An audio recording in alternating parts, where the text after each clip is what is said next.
No, I heard it, Frank. I mean, it's not a bad album, but I don't know, it's just not original. Well, I mean, he's a rapper. You always expect rappers to be rapping. You don't get enough punk bassists in the genre. Oh, so I suppose you're saying you don't think that Dee Dee Ramone should make a rap album?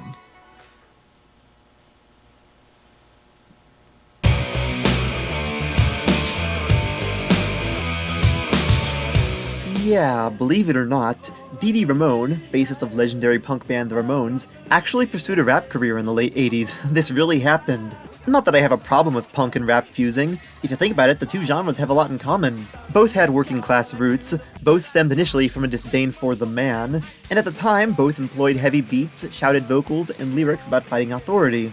Plus, we've seen that rap and heavier forms of rock have mixed well, like with Body Count, the Beastie Boys, and Rage Against the Machine. You know what? This could be good. I mean, the Ramones are one of the seminal punk bands, and Dee Dee Ramone did write many of the band's biggest hits. So, let's check out his first single as a rapper, Funky Man.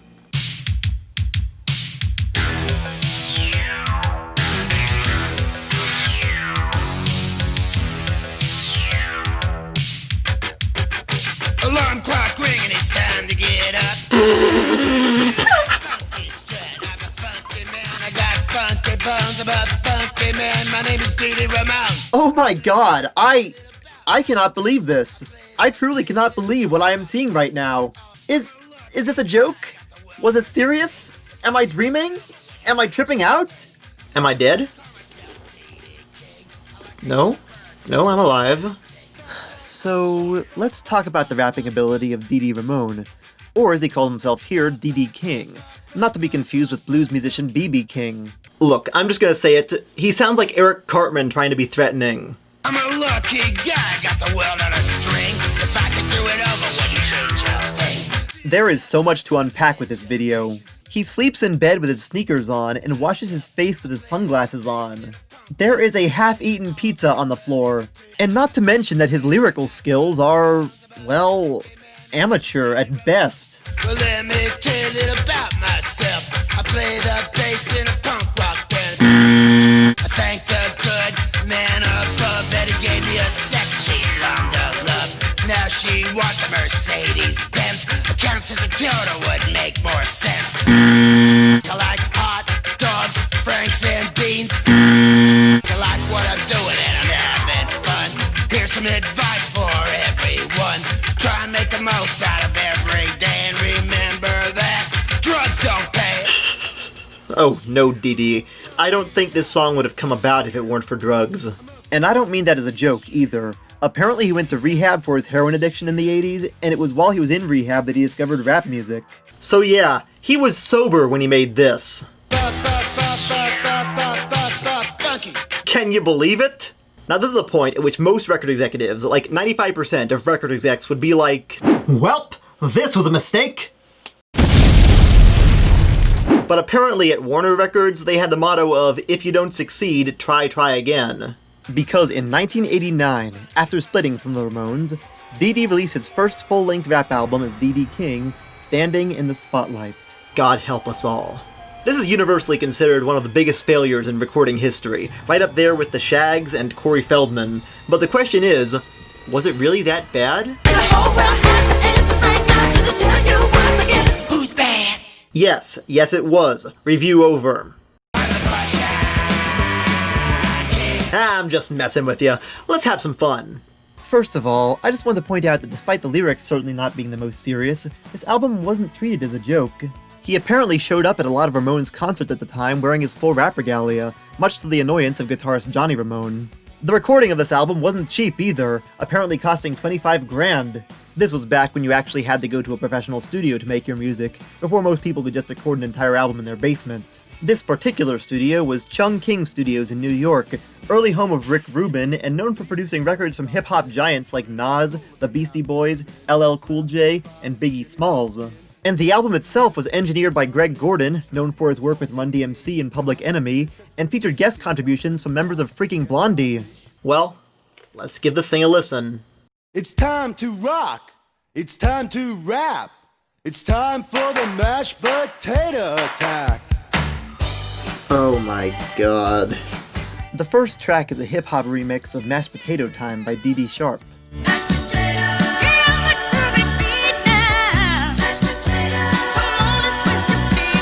Now usually, if you were to describe an 80s hip-hop reworking of a classic song from the 60s, I'd assume you were talking about Wipeout, which is clearly trying to imitate, although it falls flat. Mainly because of Dee Dee Ramone. Well, I drive a Mercedes. I like to impress the ladies. Well, I guess it's good to know he finally got the Mercedes his girlfriend had wanted in Funky Man. Not sure how she feels about him impressing the ladies, though. And knock out the homeboys too. This ain't the twist or the boogaloo. Yeah, this isn't just any old dance that was outdated by the 80s. It's specifically this dance that was outdated by the 80s. The mashed potato is in the groove. It's gonna make your body move. I'm as cool as they come. You other rappers better run. Oh, they're running alright. I'm as strong as Sly Stallone. Are you now? So, it's not good enough that you're a punk rocker and a rapper, now you're also stronger than Sylvester Stallone? My god, how can one man be everything? He's a punk rocker, rapper, bodybuilder, action movie star, Superman. Jesus. This song is also the first of two on the album to feature guest vocals from Debbie Harry of Blondie, but even her vocals aren't enough to save this song. Come on! Come on!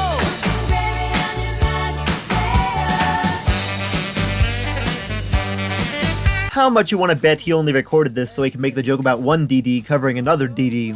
Yeah, good one, guys. You really slipped it right past me.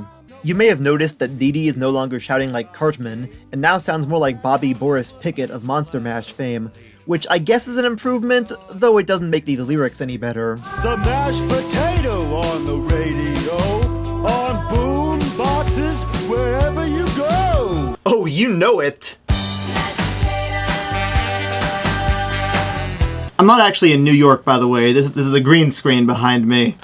Well, that was certainly some hardcore gangsta rap. Let's check out the next song, titled Too much to drink. You don't say. Too much to drink. Did this song just start with a burp? Musically, this song kinda slaps. The mix of drum machines and distorted guitars gives it this old school Run DMC sort of vibe. But again, it falls apart in the lyrics. For a minute there, I thought I had writer's block and I'd be taking my jewelry to the pawn shop. Okay, so it's a storytelling rap, kinda like Parents Just Don't Understand or something. Here, Dee Dee describes trying to come up with new lyrics but being uninspired until the devil appears to him. I repeat, the devil appears to Dee Dee Ramone to convince him to get wasted. I was getting real edgy, and then the devil said, Yo, Dee Dee, why don't you have a little drink? Of course! The solution was alcohol! It might make a new rap come into your head. Baby doll wouldn't know she's still in bed. Dude, if you're hallucinating the devil, I think you might have already had too many substances for one day. Also, who the hell's Baby Doll? What, the Batman character? I'm very fond of Bailey's Irish Cream. A Heineken would be fun. Huh, so this is where Muse must have got their inspiration.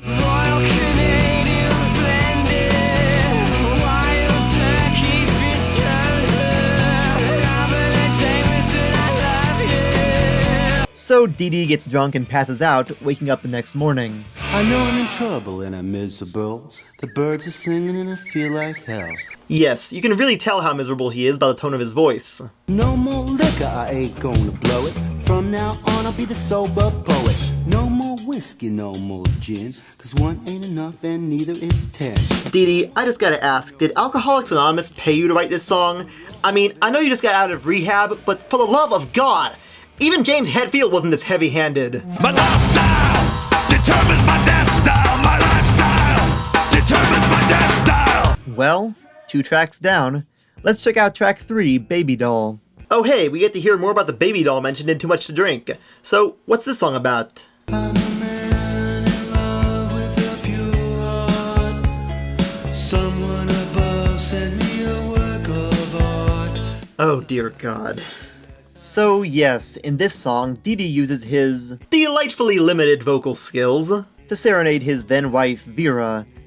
you know, good for him for trying to make a more personal number, and this song is surprisingly sincere. But, like, in the same way that a love-struck middle schooler's poems are sincere. You smiled at me and I sat down and cried. On that day all the evil in me died. On the one hand, aww, but on the other hand, I don't care what I used to do. okay, dude, you can't even stay on the beat when you're singing? Did nobody ask you to do a second take?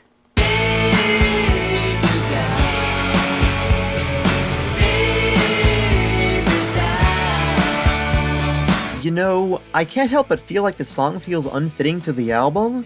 Like, the cover promises me fist-pumping hip-hop, yet here's this doo-wop style ballad? Was the curse of the power ballad so prevalent in the late 80s that they started appearing on non-metal albums as well? You are my goddess, and God is blessed the two of us.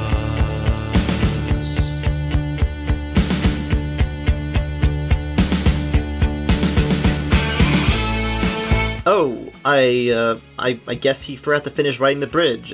I'm sorry, I know Dee Dee sang co-lead vocals on some Ramones albums, but I never listened to Warthog or Outsider and thought his voice would be suited for a slow ballad like this. And in case you think I'm being too hard on him, remember how I said this was written for his then-wife?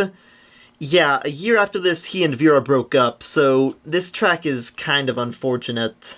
Track 2 said he had too much to drink, which certainly explains some of the choices on track 3. Hey, at least track 4 sounds like it'll be familiar territory. This one's called Poor Little Rich Girl, and musically, it's basically just a Ramones song. I knew he couldn't keep away. This man may have tried to write rap and old school rock and roll, but in the end, he's a punk at heart. Don't take away her whiskey, don't take away her ride. She'll show her fangs and spit in your eye. This song seems to be about how money can't buy you happiness or provide fulfillment in your life. That's exactly what someone with money would say! Go take some advice from Dee Dee King. Money can't buy you everything. She's a poor little rich girl. She's a poor little rich girl. Wait, is that Joey singing on the chorus? I don't know, maybe it's just Dee Dee doing a really good impression, but that definitely sounds like Joey Ramone, even though he's not credited on the album. Honestly though, this song is pretty good. Wait a minute. Wow! Listen to Skid Row much?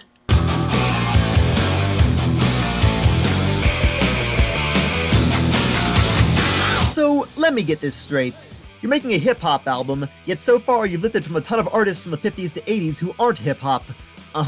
No, that makes total sense. The 5th track is called Commotion in the Ocean, and I can't believe I'm saying this, but I'm looking forward to hearing Dee Dee rapping again. I am a surf nut, and the surf is up. I'm headed for Sunset Beach. It's not far, not hard to reach. I take it back! I take it back! Oh my god, I thought his lack of flow was bad before, but in this song he makes rookie mistakes like cramming too many syllables into certain bars. Where coconuts grow on palm trees. I can smell the breeze. Wanna ride the waves. I'm all excited about the surfing craze. But then on other lines, he struggles to fit any words into his verse. Wanna ride the surf at 90 miles an hour. Hope you don't get sour. He can't be like this! He can't even count syllables! 53rd and 3rd, Teenage Lobotomy, All's Quiet in the Eastern Front, Psychotherapy, Poison Heart, Pet Cemetery. Bonzo goes to freaking Bitburg? How did that guy write this dopey-ass song about surfing? This one is also clearly trying to sound like Wipeout, but it's way less subtle about it. In the second verse, it suddenly changes into another storytelling rap when he meets a mermaid? There by the water, that's where I saw her. A beautiful mermaid, and she was afraid. You saw the trailer for The Little Mermaid and had sex fantasies about Ariel, didn't ya? I mean, hey, I'm not judging, I just wouldn't write a song about it. So he tries to get the mermaid to give him surfing lessons so he can win the trophy or whatever, but oh no, people have showed up and she swims away, and Dee Dee decides to give up surfing. There went my mermaid, so I followed the parade to the hot dog stand. I'm better off on land. Better leave the surfing to the pros before a crab bites one of my toes. Uh-huh. So, are we not going to acknowledge the fact that you met an actual mermaid and the incredible scientific discovery this is? No? Okay then. I've already got a sunburn. When will I ever learn a lesson out of this that I am not a fish? Well, how about that? We finally found his weakness. He may be a punk bassist, a rapper, and an action movie star who is stronger than Stallone, but he is not, in fact, a fish. I think the worst thing about this song is that there was never a music video produced for it. As far as I know, none of the songs in this album had videos, or if they did, they've been lost to time. But can you imagine what the music video for this song would look like? Probably something like I'm on a Boat, but 10 times more 80s. On the other hand, maybe this is just Rockaway Beach fully realized. The next song is German Kid, and it's the second song on the album featuring Debbie Harry, along with her bandmate Chris Stein on guitar.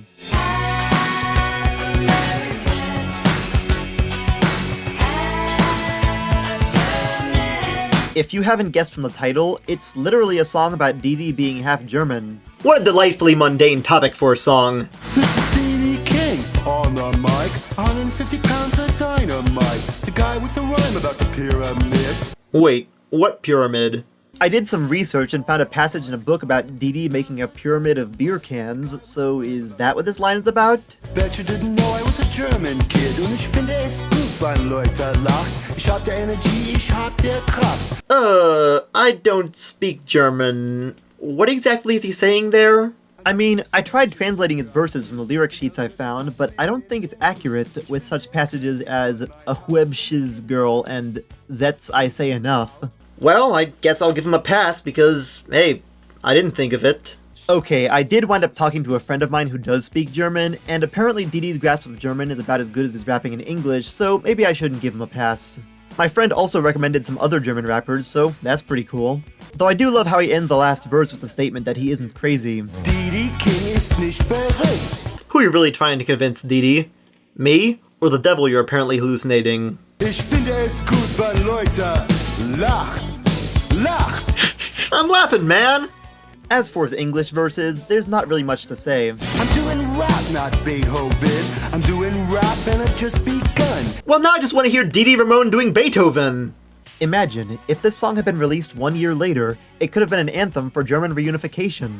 Probably not, though, right? The next song is called Brooklyn Babe, and I don't know if this is about his wife or another woman, and honestly, I don't really care. Just give me the bad lyrics already. She's a 34, 23, 34, a killer on the dance floor. Skin-tight jeans, and at 14, she was seeing a Marine. Oh, so at the age of 14, she was seeing a Marine, who is presumably 18 or older, and you list this as a desirable trait. But she's 18 now, right? Should I be calling the cops? She don't do the wash, don't do the cooking. She don't have to cause she's good looking. Just not gonna answer me then? Okay, whatever. She don't like to go steady, cause she knows she ain't ready to get married and settle down. Right, so it's definitely not about your wife. But let me tell you more about our heroine. Nah, too easy. If you wanna be a boyfriend, you better be Italian. Wait, didn't you just have an entire song about being half German? She's bad, she's not afraid. I go crazy over Brooklyn, babe. you know, so far on this album, it's felt way more like an early 60s throwback album than a rap album. This song in particular is more like California Girls than anything. And Dee Dee does this whole Monster Mash impression throughout the album. I think that album cover with him in rap regalia is a bit misleading. The 8th track is called Emergency, and Hello, this is Dee Dee. Oh, hi Dee Dee. You must be a nut. What do you want? I'm gonna hang up. Well damn, you barely gave the guy a chance to answer. Your wife's at the Ritz with another guy. She's been drinking weed, thinks she's pretty high. Oh.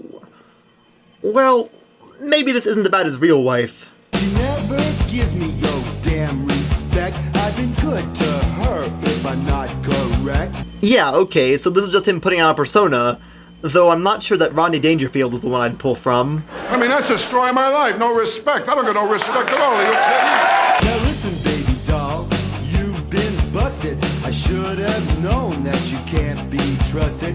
Oh, so it is about his actual wife, Vera. since he's calling her baby doll, which he's called her on other tracks before this. I think I'm finding out some things that I might not want to know. For the record, I don't know if this actually happened or if he's just making it up for the song, but either way, given that he chose to make it public on an album... Yeah, now we know why she divorced him. Now it's time for you to chill. Dude, you're accusing your wife of getting drunk and cheating on you. Are you really surprised she isn't chill? And... wait, weren't you singing about a different girl on the track before this? Or maybe he's speaking to us, the listeners, or at least whoever hasn't given up on this album yet, and he's telling us to chill. And you know what? Maybe he's right. I mean, there are only 2 tracks left on the album. 2 more tracks before I can wash my brain out with some Rocket to Russia. What's the next one called? The Crusher? What, like the Doctor? Like the Wesley? Just play it. 1, 2, 3, 4. Believe it or not, this song was later covered by the Ramones on their album Adios Amigos in 1995, with new bassist CJ Ramone taking lead vocals. Well, would you look at that! Johnny Ramone must not have hated Dee Dee's rapping that much! I can see why they'd cover this too, it kinda kicks ass. Well, musically anyway. Lyrically, it's about what you'd expect. Dee Dee Ramone may have given up surfing, but now he wants to be a professional wrestler. Why not? I know I'm ready, I know I'm great, but first I got to get in shape. Well, if you're not in shape, then clearly you're not ready, right? And wait, didn't you say before now that you weigh 150 pounds? 150 pounds of dynamite. How many wrestlers only weigh 150 pounds? Gotta get myself to the gym and start working. Damn right. This makes me want to go to the gym, get myself in shape.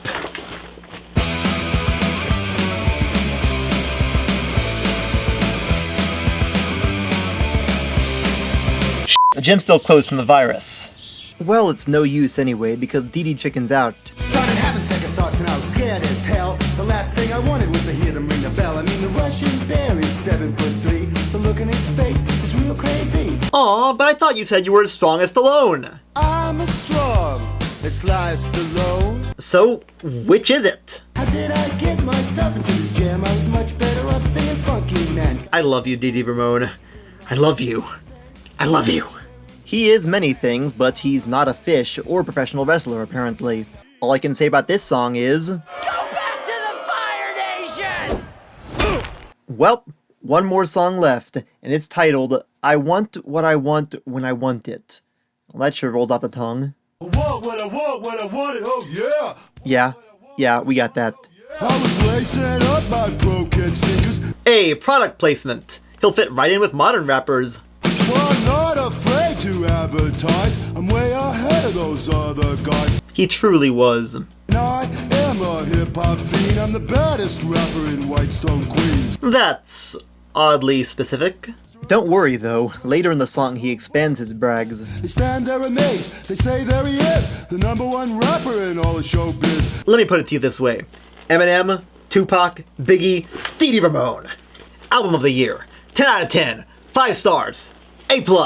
Those rookie MCs rocking the mic, blasting out rhymes that people don't like, cause they all sound like everyone else. To have your own style, you gotta be yourself. You know, Dee Dee, I'd make a joke about you not being yourself, but, I mean, your rapping style is one of the most unique I've ever heard, so, well, you're not wrong. The Funky Man is here to stay. He blows those other rappers away. Oh no, you actually thought this was going to last? Well, geez, now I feel bad about making fun of you. Tragically, the Funky Man was not here to stay, neither his persona nor the man himself. This album notoriously flopped and alienated his original fans, as well as failing to appeal to the hip-hop crowd for obvious reasons. He later claimed that Billboard praised the album and said that his rhymes put the Beastie Boys to shame, though I can't find any sources to back that up. But even he would look back on this album as a mistake later on. It's rising above oppression, you know, a Negro being able to buy a Gucci watch. Great, you know, I'm a Negro too. Yeah, I don't think you are. It wasn't so good anyway, the album, you know, I couldn't do rap, I was trying, I don't know how, I'm not good enough to know. And that's basically where things stand today. This album was quickly forgotten, and within a year he was back to making punk. He would stay that way until 2002, with his too soon passing from a heroin overdose at the age of 50. As for the album itself, honestly, despite everything I've said, I kinda love it. Don't get me wrong, it's bad. For a rap album, standing in the spotlight has a complete misunderstanding of the genre and everything it means. Dee Dee has no flow, the lyrics are mind-numbingly inane, and almost every decision on this album was so baffling that it kind of wraps around to being enjoyable. This is definitely one of those so bad it's good albums, like the music equivalent of Plan 9 from Outer Space. If you know the album's background, it feels oddly sincere. There's something admirable about his ambition at the very least, and it helps that the production isn't half bad. I could see it being a fun album to listen to with friends, or by yourself, preferably while high. The full album is on YouTube, so you might want to give it a listen, especially if you're stuck inside anyway from the quarantine. In its own weird way, it's kind of a hidden gem. Yeah, on second thought, you're right. That's not such a good idea. But I got a better one for you. Glenn Danzig, dubstep album. Call 911 now! There's a skull trying to play harmonica. I don't know what it's doing there, but it's pretty weird. I'm